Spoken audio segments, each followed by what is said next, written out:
Krishna, welcome back to my channel. So friends, ಇವತ್ತಿನ ಒಂದು reading ನಿಮ್ಮ ಒಂದು ವ್ಯಕ್ತಿಯ ಭಾವನೆಗಳೇನಿದೆ, ಅವರ ಒಂದು ಸದ್ಯದ ಪರಿಸ್ಥಿತಿಯಲ್ಲಿ ಏನು ಯೋಚಿಸ್ತಾ ಇದ್ದಾರೆ, ನಿಮ್ಮ ಪ್ರೀತಿಯಲ್ಲಿ ಅವರ ಒಂದು ಮುಂದಿನ ನಿಲುವುಗಳು ಏನಿದೆ, ಡಿಸಿಷನ್ಸ್ಗಳೇನಿದೆ, ಸೊ ಎಲ್ಲವನ್ನೂ ಈ ಒಂದು ರೀಡಿಂಗಲ್ಲಿ ನೋಡೋಣ. ಓಕೆ, ವಿಡಿಯೋ ಜನರಲ್ ಆಗಿರುತ್ತೆ, ಕಲೆಕ್ಟಿವ್ ಆಗಿರುತ್ತೆ. ನಿಮ್ಮ ಜೊತೆ ರೆಸನೇಟ್ ಆದರೆ ಮಾತ್ರ ತಗೊಳ್ಳಿ. ಹಾಗೆ ಟೈಮ್ಲೆಸ್ ಆಗಿರುತ್ತೆ. ಯಾವಾಗ ಸ್ಕ್ರೀನ್ ಮೇಲೆ ನೋಡ್ತೀರಾ ಆವಾಗ ಇದು ನಿಮಗೆ ರೆಸನೇಟ್ ಆಗುವಂಥದ್ದು. ಪರ್ಸ್ನಲ್ ರೀಡಿಂಗ್ ಯಾರಿಗೆಲ್ಲ ಬೇಕೋ ಡಿಸ್ಕ್ರಿಪ್ಷನಲ್ಲಿರುವಂತಹ ನಂಬರ್ಗೆ ನೀವು ಕಾಂಟ್ಯಾಕ್ಟ್ ಮಾಡಬಹುದು. ಆ್ಯಂಡ್ ಗೈಸ್, ಇದೇ ತಿಂಗಳು 10ನೇ ತಾರೀಕು ನಾನು ಮನಿ ರೇಖಿ ವೆಬಿನಾರ್ನ ಕಂಡಕ್ಟ್ ಮಾಡ್ತಾ ಇದ್ದೀನಿ. ಎಸ್, ಆ ಒಂದು ಮನಿ ರೇಖಿ ವೆಬಿನಾರ್ 3 ಡೇಸ್ ಇರುತ್ತೆ. ಸೊ ಇಂಟ್ರೆಸ್ಟ್ ಇರೋರು, ಮನಿ ಫ್ಲೋ ನಿಮ್ಮ ಲೈಫಲ್ಲಿ ಚೆನ್ನಾಗಿ ಆಗಬೇಕು, ಬಿಸ್ನೆಸ್ ಇಂಪ್ರೂವ್ ಆಗಬೇಕು, ಕ್ಲೈಂಟ್ಸ್ ಜಾಸ್ತಿ ಆಗಬೇಕು, ಅಥವಾ ಹೊಸ ಜಾಬ್ ಮ್ಯಾನಿಫೆಸ್ಟೇಷನ್ಸ್ ಮಾಡಬೇಕು, ಅಥವಾ ಸಾಲಗಳು ಜಾಸ್ತಿ ಇದೆ, ಸಾಲನ ಕ್ಲಿಯರ್ ಮಾಡ್ಕೋಬೇಕು, ಡೆಬಿಟ್ ಫ್ರೀ ಲೈಫ್ ಬೇಕು ಅಂದರೂ ಸಹ ನೀವು ಆ ಒಂದು ವೆಬಿನಾರ್ನ ಜಾಯಿನ್ ಆಗಬಹುದು. ವೆಬಿನಾರ್ ಡೀಟೇಲ್ಸ್ ಮತ್ತು ಡೇಟ್, ಟೈಮ್ ನಾನೆಲ್ಲವನ್ನು ಈಗ ಸ್ಕ್ರೀನ್ ಮೇಲೆ ಡಿಸ್ಪ್ಲೇ ಆಗುತ್ತೆ. ಸೊ ಅದನ್ನು ನೋಡಿಕೊಂಡು ನೀವು ಡಿಸ್ಕ್ರಿಪ್ಷನ್ಲಿರುವಂತಹ ನಂಬರ್ಗೆ ನೀವು ಕಾಂಟ್ಯಾಕ್ಟ್ ಮಾಡಿ, ನಾನು ನಿಮಗೆ ಡೀಟೇಲ್ಸ್ ಅನ್ನೋದನ್ನು ಕಳಿಸ್ಕೊಡ್ತೀನಿ. So don't miss the opportunity. Prices are reduced. So ಈ ಒಂದು ಅಪಾರ್ಚುನಿಟಿನ ನೀವು ತಗೊಳ್ಳಿ. ಇದು ದಸರಾ ಆಫರ್ ಅಂತಲೇ ನೀವು ಕನ್ಸಿಡರ್ ಮಾಡಬಹುದು. ಓಕೆ, ಸೊ ಇಂಟ್ರೆಸ್ಟ್ ಇರೋರು, ಮನಿ ಫ್ಲೋ ಚೆನ್ನಾಗಾಗಲಿ ಅಂತ ಇದ್ದರೆ ಡೆಫಿನೆಟ್ಲಿ ನೀವು ಜಾಯಿನ್ ಆಗಬಹುದು ಅಂತ ಹೇಳ್ತಾ, okay, coming back to video. Open ಮೈಂಡೆಡಿಂದ ಈ ರೀಡಿಂಗ್ ನೋಡಿ, take what resonates to you. Okay, so let start the reading. ಈ ಫ್ಲೇಮ್ನ ನೋಡ್ತಾ ನಿಮ್ಮ ಪರ್ಸನ್ ಅವರ ಹೆಸರನ್ನು 3 ಬಾರಿ ತಗೊಳ್ಳಿ. ಸೊ ದಟ್ ನೀವು ಆ ಒಂದು ಎನರ್ಜೀಸ್ಗೆ ಕನೆಕ್ಟ್ ಆಗ್ತೀರಾ. Okay,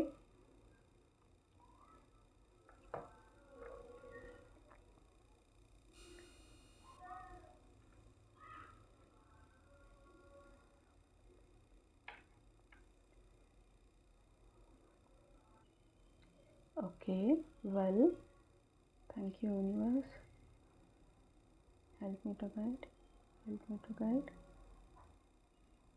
help me to guide.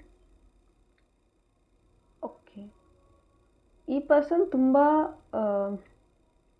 ದುಡುಕು ಸ್ವಭಾವದವರು ಅಂತ ಹೇಳಬಹುದು. ತುಂಬ ಹರಿಬರಿನಲ್ಲಿರುತ್ತಾರೆ. ತಟ್ಟಂತ ಆಗಬೇಕು ಕೆಲಸಗಳು, ಯೋಚನೆ ಮಾಡೋದಿಲ್ಲ. ಸೊ ಯೋಚನೆ ಮಾಡದೆ ಕೆಲಸಗಳನ್ನು ಮಾಡಿಬಿಡ್ತಾರೆ. ಅದಾದಮೇಲೆ ಸಫರ್ ಆಗುವಂಥದ್ದು ಇಲ್ಲಿ ಕಾಣಿಸ್ತಾ ಇದೆ. ಓಕೆ,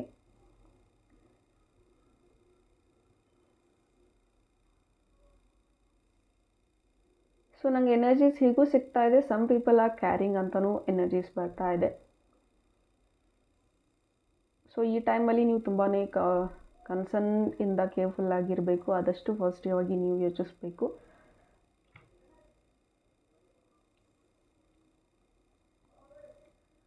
ಆ್ಯಂಡ್ ನಿಮ್ಮ ಪರ್ಸನ್ ತುಂಬಾ ನೆಗೆಟಿವ್ ಥಾಟ್ಸಲ್ಲಿದ್ದಾರೆ ಅಂತ ಹೇಳಬಹುದು.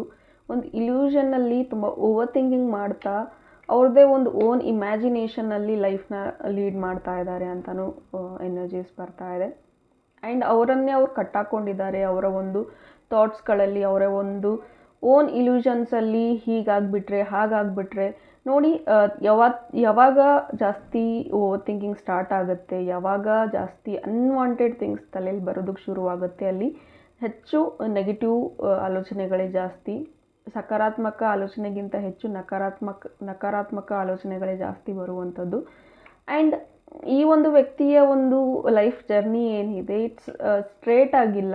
ಇವ್ರ ಲೈಫಲ್ಲಿ ದಟ್ ಇವ್ರಿಗೇನು ಬೇಕು ಅನ್ನೋದು ಇವ್ರಿಗೆ ಅರ್ಥ ಆಗ್ತಾ ಇಲ್ಲ. ಸಮ್ಟೈಮ್ಸ್ ಅವ್ರಿಗೆ ನಿಮ್ಮ ಮೇಲೆ ಪ್ರೀತಿ ತುಂಬ ಇದೆ ಅಂತ ಅನಿಸುತ್ತೆ, ಸಮ್ಟೈಮ್ಸ್ ಇಲ್ಲ ಅಂತ ಅನಿಸುತ್ತೆ.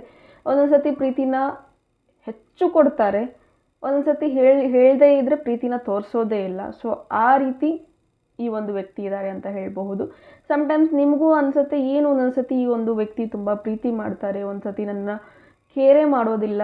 ಈ ರೀತಿ ಒಂದು ಎನರ್ಜೀಸ್ ನಿಜವಾಗ್ಲೂ ಈ ಪರ್ಸನ್ ನನ್ನ ಜೊತೆ ಪ್ಲೇ ಮಾಡ್ತಾ ಇದ್ದೀರಾ, ಅಥವಾ ಆಟ ಆಡ್ತಾ ಇದ್ದಾರಾ, ಅಥವಾ ನಿಜಕ್ಕೂ ನನ್ನ ಪ್ರೀತಿ ಮಾಡ್ತಾರಾ ಅಂತ ಎಲ್ಲ ಯೋಚನೆಗಳು ಬರೋದು ಸಹಜ. ಯಾಕಂದರೆ ಈ ಒಂದು ವ್ಯಕ್ತಿ ಆಡೋದೇ ಆ ರೀತಿ.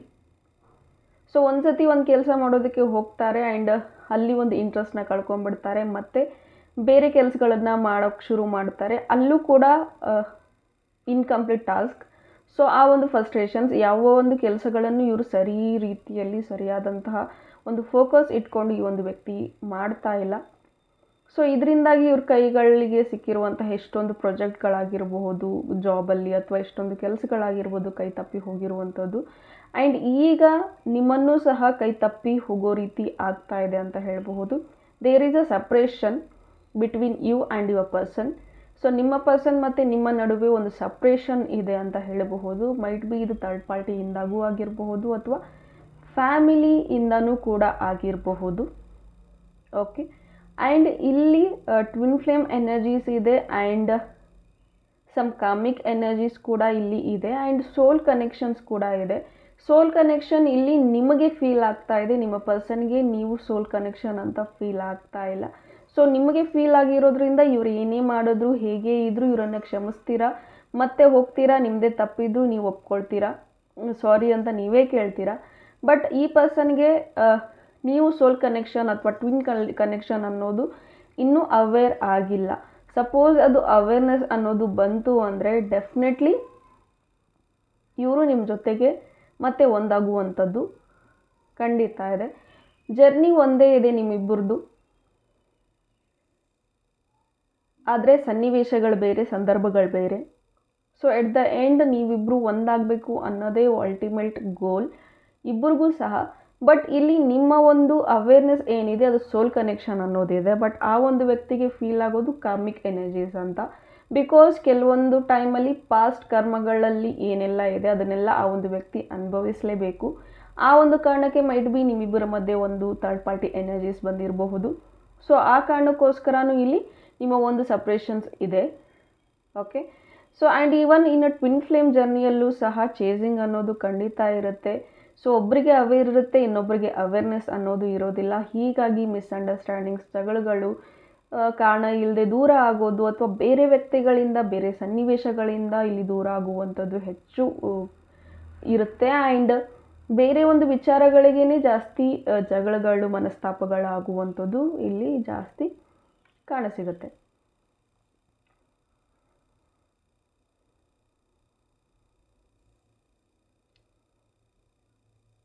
ಪ್ಲೀಸ್ ಯೂನಿವರ್ಸ್ ಇನ್ನೂ ಹೆಚ್ಚಿನ ಒಂದು ಗೈಡ್ ಮಾಡೋದಕ್ಕೆ ನನಗೆ ಸಹಾಯ ಮಾಡಿ. ಆ್ಯಂಡ್ ಈ ವ್ಯಕ್ತಿ ಶಿವನ ಆರಾಧಕರು, ಶಿವನ ಭಕ್ತಿ ಮಾಡ್ತಾರೆ ಅಂತ ಹೇಳಬಹುದು, ಅಥವಾ ನೀವು ಶಿವನ ಆರಾಧ್ಯ ದೈವ ಅಂತ ನೀವು ಸ್ವೀಕರಿಸಿರಬಹುದು. So some lord Shiva energies ಇಲ್ಲಿ ಕನೆಕ್ಟ್ ಆಗ್ತಾ ಇದೆ. Thank you Parampita Paramatma, thank you Shivji, thank you, thank you, thank you.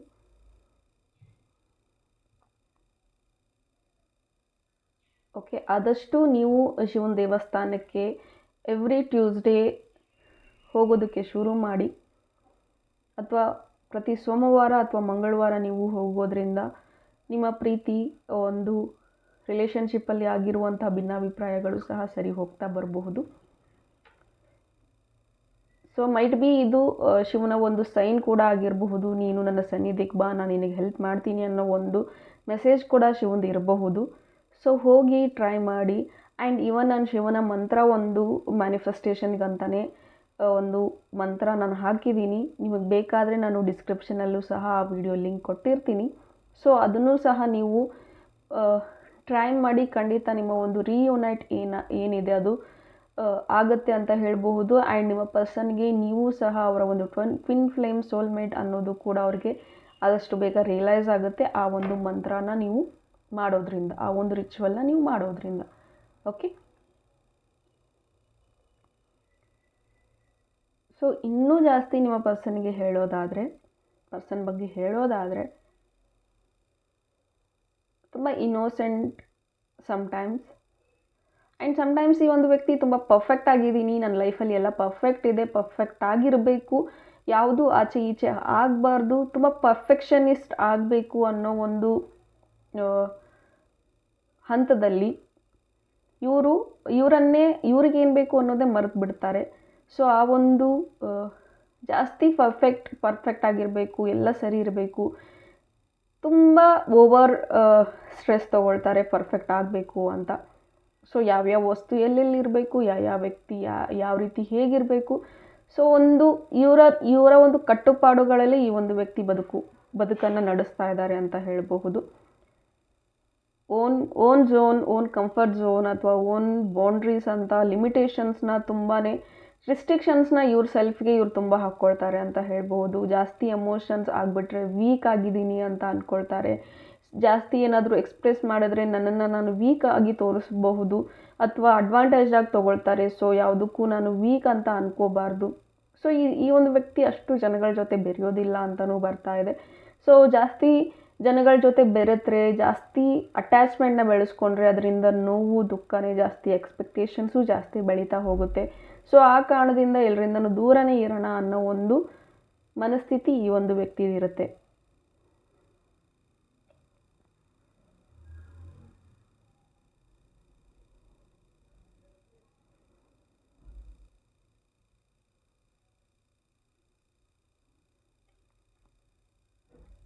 ಮನಸ್ಸಲ್ಲಿರೋ ಮಾತುಗಳನ್ನು ಹೇಳಬೇಕು ಅಂತ ಎಷ್ಟೊಂದು ಸತಿ ನಿಮ್ಮ ಹತ್ರ ಬಂದಿರ್ತಾರೆ.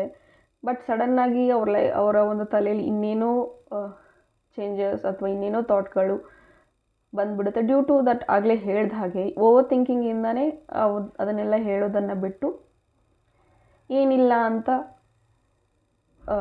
ಮಾತನ್ನು ಅಥವಾ ಟಾಪಿಕ್ನ ಚೇಂಜ್ ಮಾಡುವಂಥದ್ದು ಇಲ್ಲಿ ಎನರ್ಜೀಸ್ ಇದೆ.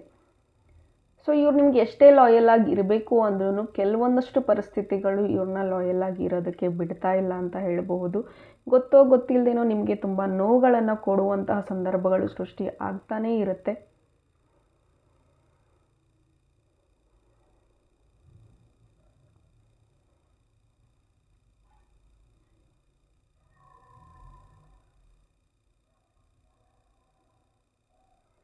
ಆ್ಯಂಡ್ ಇವ್ರ ಮನಸ್ಸು ಒಂದು ಹೇಳುತ್ತೆ ಎಸ್ ಅವರು ನಿನಗೋಸ್ಕರ ಅಂತ. ಇವರ ಮೈಂಡ್ ಒಂದು ಹೇಳುತ್ತೆ ನೋ, ಅಟ್ಯಾಚ್ಮೆಂಟ್ ಬೇಡ, ಗುರಿಯತ್ತ ಸಾಧಿಸು, ನಿನ್ನ ಒಂದು ಎಮೋಷನ್ಸ್ನ ವೀಕ್ನೆಸ್ ಆಗಿ ತಗೊಳ್ತಾರೆ, ಸೊ ಹೋಗಬೇಡ ಅಂತ ಬುದ್ಧಿ ಹೇಳುತ್ತೆ. ಸೊ ಈ ಎರಡರ ಮಧ್ಯೆ ಪ್ರೀತಿ ಮತ್ತು ಅಟ್ಯಾಚ್ಮೆಂಟ್, ಈ ಎರಡರ ಮಧ್ಯೆ ವ್ಯತ್ಯಾಸ ಗೊತ್ತಿಲ್ಲದೇ ಇವರು ಸ್ಟಕಪ್ ಆಗಿದ್ದಾರೆ ಅಂತ ಹೇಳಬಹುದು. ಒಂದು ಮನಸ್ಸು ನೀವೇ ಅವರ ಪ್ರೀತಿ ಅಂತ ಹೇಳುತ್ತೆ, ಇನ್ನೊಂದು ಮನಸ್ಸು ನಿನ್ನಿಂದ ಯಾಕೆ ಅವ್ರಿಗೆ ತೊಂದರೆ ಆಗುತ್ತೆ, ಇಲ್ಲ ಸಲ್ಲದ ಆಶ್ವಾಸನೆಗಳನ್ನು ನೀನು, ಇಲ್ಲ ಸಲ್ಲದ ಎಕ್ಸ್ಪೆಕ್ಟೇಷನ್ಸ್ನ ಅವ್ರಿಗೆ ಕೊಡಬೇಡ, ಮಾತುಗಳನ್ನು ಕೊಡಬೇಡ ಅಂತ ಒಂದು ಬುದ್ಧಿ ಹೇಳುತ್ತೆ. ಸೊ ಈ ರೀತಿ ಇದ್ದಾಗ ಇವರು ನಿಜವಾಗ್ಲೂ ನಂಗೆ ಪ್ರೀತಿ ಇದೆಯಾ ಅಥವಾ ನಾನು ಅವ್ರ ಲೈಫಲ್ಲಿ ಇಲ್ಲದೇ ಇರೋ ಆಸೆಗಳನ್ನು ಮೂಡಿಸಿ ನಾನು ಅವ್ರ ಲೈಫ್ನ, ನನ್ನ ಪರ್ಸನಲ್ ಲೈಫ್ನ ಹಾಳು ಮಾಡ್ತಾ ಇದ್ದೀನ ಅನ್ನೋ ಒಂದು ಕನ್ಫ್ಯೂಷನ್ಸ್. ಸೊ ಅದು ಇವರನ್ನೂ ನೋವು ಕೊಡ್ತಾ ಇದೆ ಆ ಥಾಟ್ಗಳು. ಆ್ಯಂಡ್ ಇನ್ನೂ ಅವರಿಗಿಂತ ಹೆಚ್ಚಾಗಿ ಅದು ನಿಮಗೂ ಸಹ ನೋವನ್ನು ಉಂಟು ಮಾಡ್ತಾ ಇದೆ. ಆ್ಯಂಡ್ ಸಮ್ಟೈಮ್ಸ್ ನಿಮ್ಗೆ ಅನಿಸುತ್ತೆ ಈ ಪರ್ಸನ್ ನಮ್ಮಿಂದ ದೂರ ಆಗೋದೇ ಇದ್ದರೆ ಯಾಕೆ ಈ ಪರ್ಸನ್ನ ನನ್ನ ಲೈಫಿಗೆ ಬಂದರು, ಯಾಕೆ ಈ ಥರ ಮಾಡಿದ್ರು, ಯಾಕೆ ಹೋದರು, ವೈ ದಿಸ್ ಟು ಮೀ ಅಂತಲೂ ನಿಮಗೆ ಥಾಟ್ಸ್ ಬರುತ್ತೆ. ಅಥವಾ ಯೋಚನೆಗಳು ಆಲ್ರೆಡಿ ಬಂದು ಹೋಗಿರಬಹುದು. ಅಥವಾ ಸಮ್ಟೈಮ್ಸ್ ನೀವು ಕೂಡ ಫ್ರಸ್ಟ್ರೇಟ್ ಆಗ್ತೀರಾ, ಹೆಲ್ಪ್ಲೆಸ್ ಫೀಲ್ ಆಗ್ತೀರಾ. ಬಟ್ ಇದೆಲ್ಲ ಪಾರ್ಟ್ ಆಫ್ ಲೈಫ್. ಇಲ್ಲಿ ನಾವು ಇದ್ದೀವಿ ಅಂದರೆ ಯೂನಿವರ್ಸ್ ನಮ್ಗೆ ಏನೋ ಒಂದು ಹೇಳ್ಕೊಡ್ಬೇಕು ಅಂತಲೇ ಇದ್ದಾರೆ, ಏನೋ ಒಂದು ಪಾಠನ ಕಲಿಬೇಕು ಅಂತಲೇ ನಮ್ಮನ್ನು ಈ ಒಂದು ಸೃಷ್ಟಿ ಮೇಲೆ ಕಳಿಸಿರ್ತಾರೆ. ಸೊ ಪದೇ ಪದೇ ಒಂದೇ ಸಿಚುವೇಶನ್ಗೆ ಪದೇ ಪದೇ ಅದೇ ರೀತಿಯ ನೋವುಗಳು ಬೇರೆ ಬೇರೆ ಸನ್ನಿವೇಶಗಳಿಂದ ಆಗ್ತಾ ಇದೆ ಅಂದರೆ ಒಂದು ನಾವು ಆ ಪಾಠಗಳನ್ನು ಇನ್ನೂ ಕಲ್ತಿಲ್ಲ ಅಥವಾ ನಾವು ನಮ್ಮ ಮೈಂಡ್ಸೆಟ್ನ ಚೇಂಜ್ ಮಾಡ್ಕೊಂಡಿಲ್ಲ ಅಂತ ಅರ್ಥ. ಸೊ ಇದ್ರ ಮೇಲೆ ನೀವು ನಿಮ್ಮ ಮೈಂಡ್ಸೆಟ್ ಮೇಲೇನೂ ಸಹ ನೀವು ವರ್ಕ್ ಮಾಡಿ, ನಿಮ್ಮ ಎಮೋಷನ್ಸ್ ಮೇಲೆ ನೀವು ಕಂಟ್ರೋಲ್ ಅನ್ನೋದನ್ನು ಇಟ್ಕೊಳ್ಳಿ. ಆ್ಯಂಡ್ ಕೆಲವರು ಬೇರೆದವ್ರ ಮೇಲೂ ಕೂಡ ಕಂಟ್ರೋಲ್ ಅನ್ನೋದನ್ನು ತಗೊಳ್ಳೋದಕ್ಕೆ ಟ್ರೈ ಮಾಡ್ತಾರೆ. ಬಟ್ ಅದಕ್ಕಿಂತ ಹೆಚ್ಚಾಗಿ ನಮ್ಮ ಮನಸ್ಸಿನ ಕಂಟ್ರೋಲ್ ನಾವು ಇಟ್ಕೊಳ್ಳೋದು ಒಳ್ಳೆಯದು. ಆಟೋಮೆಟಿಕ್ಕಾಗಿ ಎಲ್ಲವೂ ಕಂಟ್ರೋಲ್ಡ್ ಆಗಿ ಉಳಿಯುತ್ತೆ. ಆ್ಯಂಡ್ ನಿಮಗೆ ಜಾಸ್ತಿ ಇಲ್ಲಿ ಕಳ್ಕೊಳ್ಳುವ ಭಯ ಜಾಸ್ತಿ ಕಾಡುತ್ತೆ. ಸೊ ಆ ಒಂದು ಕಳ್ಕೊಳ್ಳೋ ಭಯದಿಂದನೇ ಹೆಚ್ಚು ಕಳ್ಕೊಂಬಿಟ್ಟಿದ್ದೀರಾ. ಸೊ ಆ ಭಯದಿಂದ ನೀವು ಸಹ ಹೊರಗೆ ಬರಬೇಕು. ಯಾವುದು ನಿಮಗೆ ಲೈಫಲ್ಲಿ ಸಿಗಬೇಕೋ, ಎಷ್ಟು ಸಿಗಬೇಕೋ ಯೂನಿವರ್ಸ್ ಅಷ್ಟು ಕೊಟ್ಟೇ ಕೊಡ್ತಾರೆ. ಸೊ ಜಾಸ್ತಿ ಹಿಡಿದಿಟ್ಕೊಳ್ತೀನಿ ಅಂತಂದರೆ ಸಮ್ಟೈಮ್ಸ್ ಅದು ಉಸಿರು ಕಟ್ಟಿಸುವಂಥದ್ದು ಕೂಡ ಎದುರುಗಡೆ ಇರೋರಿಗೂ ಸಹ ಅದಾಗಬಹುದು. ಸೊ ಕೇರ್ಫುಲ್ ಆಗಿರಿ, ನೀವು ಸಹ ಇದ್ರ ಬಗ್ಗೆ ಯೋಚನೆ ಮಾಡಿ. ಸೊ ಯಾವ ವಿಚಾರದಲ್ಲಿ ನಾನು ಹೆಚ್ಚು ಹಿಡಿದು ಇಡ್ತಾ ಇದ್ದೀನಿ ಅಥವಾ ಕಂಟ್ರೋಲ್ ಮಾಡ್ತಾ ಇದ್ದೀನಿ, ಮೈಟ್ ಬಿ ಅದು ನಿಮ್ಮ ಒಂದು ಸಪ್ರೆಷನ್ ಕೂಡ ಇರ್ಬೋದು, ಸಪ್ರೆಸ್ ಆಗ್ತಾ ಇರ್ಬೋದು. ನೀವು ಯಾರಿಗೂ ಹೇಳ್ಕೊಳಕ್ಕಾಗದೆ ಒಳಗೇನೆ ಆ ಒಂದು ಗ್ರಿಫ್ನ, ಆ ಒಂದು ಗಿಲ್ಟ್ನ, ಆ ಒಂದು ಪಶ್ಚಾತ್ತಾಪನ ಎಲ್ಲವನ್ನು ನೀವು ಮನಸ್ಸಲ್ಲೇ ಇಟ್ಕೊಂಡಿದ್ದೀರಾ ಅನಿಸುತ್ತೆ. ಆ ಒಂದು ಕಾರಣಕ್ಕೆ ಎಲ್ಲ ನನ್ನ ಕಂಟ್ರೋಲ್ ಮೀರಿ ಹೋಗ್ತಾ ಇದೆ, ನನ್ನ ಲೈಫ್ ಯಾವುದೂ ಸರಿ ಇಲ್ಲ ಅಂತ ಈ ರೀತಿ ಕೂಡ ನೀವು ಯೋಚನೆ ಮಾಡ್ತಾ ಇದ್ದರೆ, let go the things. Okay, so currently ನಿಮ್ಗೆ ಏನೆಲ್ಲ ಅನ್ನಿಸ್ತಾ ಇದೆ ನಿಮ್ಮ ಪರ್ಸನ್ ಬಗ್ಗೆ, ನಿಮ್ಮ ಲೈಫ್ ಬಗ್ಗೆ ಏನೆಲ್ಲ ಫೀಲ್ ಆಗ್ತಾ ಇದೆ, ಎಲ್ಲವನ್ನು ಒಂದು ಪೇಪರಲ್ಲಿ ಬ್ಲ್ಯಾಕ್ ಇಂಕಲ್ಲಿ ಬರೆದು ಹರಿದು ಸುಟ್ಟು ಹಾಕ್ಬಿಡಿ. ಸೊ ಅಲ್ಲಿಗೆ ನೋಡಿ ನಿಮ್ಮ ಒಂದು ಲೈಫ್ ಎಷ್ಟು ಚೆನ್ನಾಗಿ ಆಗ್ತಾ ಹೋಗುತ್ತೆ. ಆ್ಯಂಡ್ ನೀವು ಆ ಒಂದು ಟೆಕ್ನಿಕ್ ಮಾಡಿದ ತಕ್ಷಣ you feel very relaxed. Okay, ತುಂಬ ಓವರ್ ಪ್ರೆಷರ್ ಆಗಿ ನೀವು ನಡ್ಕೊಳ್ತಾ ಇದ್ದೀರಾ. I know it hurts when emotionally ತುಂಬ ಕನೆಕ್ಟ್ ಆಗಿರುವಂಥ ವ್ಯಕ್ತಿ, ತುಂಬ ಚೆನ್ನಾಗಿ ಮಾತಾಡ್ತಿರುವಂತಹ ವ್ಯಕ್ತಿ ಇದ್ದಕ್ಕಿದ್ದಂಗೆ ನೋ ಕಾಂಟ್ಯಾಕ್ಟ್ ಆಗಿಬಿಟ್ರೆ ಹೇಗೆ ಅನಿಸುತ್ತೆ, ಐ ಅಂಡರ್ಸ್ಟ್ಯಾಂಡ್. ಬಟ್ ಹಾಗಂತ ಲೈಫ್ ಅನ್ನೋದು ಕೂಡ ನಿಮ್ಮದೂ ಸಹ, ಅವರು ಸಹ ಅವರ ಒಂದು ಸರ್ಕಮ್ಸ್ಟಾನ್ಸಸ್ಸಲ್ಲಿ ಅವರೂ ಹೋರಾಟ ಮಾಡ್ತಾ ಇದ್ದಾರೆ ಅಂದರೆ ನೀವು ನಿಮ್ಮ ಬ್ಯಾಟಲ್ನ ನೀವು ಮಾಡಲೇಬೇಕಾಗತ್ತೆ. ಅದಕ್ಕೋಸ್ಕರ ಆದಷ್ಟು ಪಾಸಿಟಿವ್ ವೇನಲ್ಲಿ ಥಿಂಕ್ ಮಾಡಿ, ಆದಷ್ಟು ಪಾಸಿಟಿವ್ ವಿಧಾನದಲ್ಲಿ ಇರೋದಕ್ಕೆ ಶುರು ಮಾಡಿ. ಆಮೇಲೆ ಪ್ರತಿಯೊಂದು ಬದಲಾಗ್ತಾ ಹೋಗುತ್ತೆ. ಮೊದಲ ಹೆಜ್ಜೆ ಬದಲಾವಣೆ ಕಡೆ ನಮ್ಮಿಂದನೇ ಶುರುವಾಗಬೇಕು. ಸೊ ಬೇರೆದವ್ರು ಹಾಗೆ ಮಾಡಿದ್ರು, ಬೇರೆದವರು ಹೀಗಾಯಿತು, ನನ್ನ ಪರ್ಸನ್ ಆ ರೀತಿ ಮಾಡಿದ್ರು ಅನ್ನೋದಕ್ಕಿಂತ ಆ ಪರ್ಸನ್ ನಿಮಗೆ ಅಷ್ಟು ನೋವು ಕೊಡೋದಕ್ಕೆ ನೀವು ಅಲೋ ಮಾಡಿರ್ತೀರಾ ಅಂದಮೇಲೆ ಯಾವ ಕಾರಣಗಳನ್ನು ನೀವು ಜಾಸ್ತಿ ಅಲೋ ಮಾಡಿದ್ದೀರಾ, ಸೊ ಅದನ್ನು ನೀವು ವಿಚಾರ ಮಾಡಿ.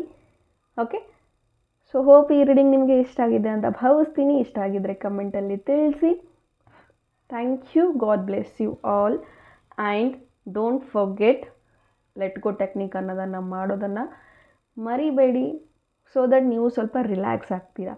ಓಕೆ, ಇನ್ನೂ ಹೆಚ್ಚಿನ ಕ್ಲಾರಿಫಿಕೇಷನ್ ಬೇಕು ನಿಮ್ಮ ಪರ್ಸನ್ ಬಗ್ಗೆ ಅಂದರೆ ನೀವು ಪರ್ಸ್ನಲ್ ರೀಡಿಂಗ್ ಅನ್ನೋದನ್ನು ತೊಗೋಬಹುದು. Thank you, God bless you all.